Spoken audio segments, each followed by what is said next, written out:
Good afternoon. My name is Mark Woodworth. I'm the president of PKF Hospitality Research here in Atlanta, Georgia, joined with my good friend Jack Corgel. Jack, glad you're back with us again today. Great to be here, Mark.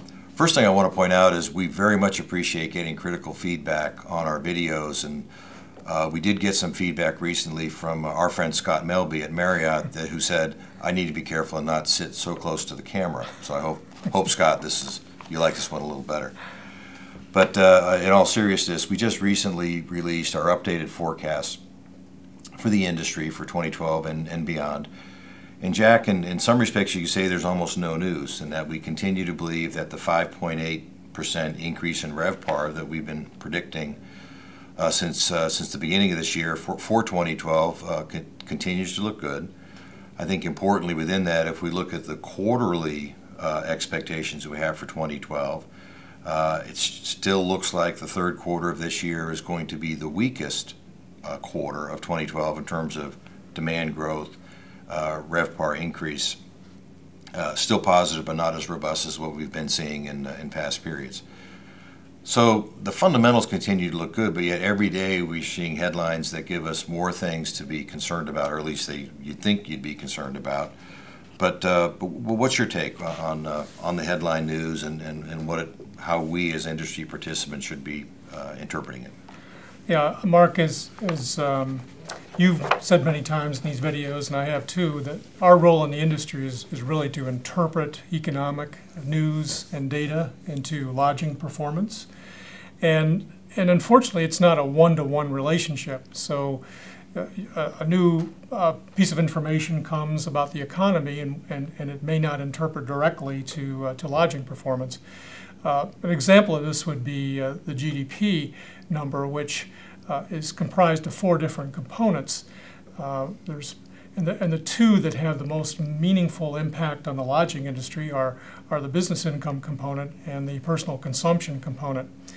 We use real personal income in our models, and real personal income, according to our forecasting agent Moody's Analytics, is expected to power forward at a fairly strong clip.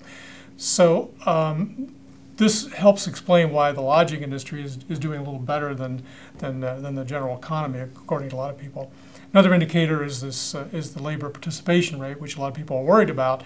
We're more interested in those who are participating in the lodging industry, and some of the people that are no longer participating in the labor force are indeed participating as guests in the lodging industry.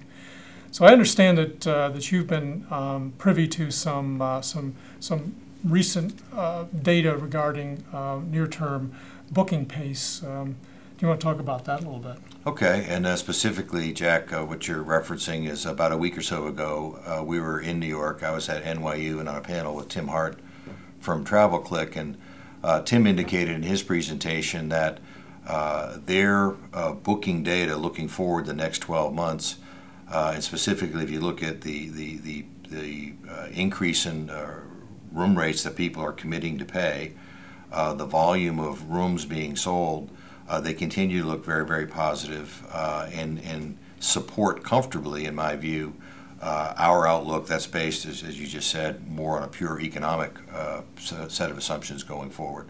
So the behavioral, what we're seeing out there is matching up what we're arriving at, again, driven off the expected economic outcomes going forward.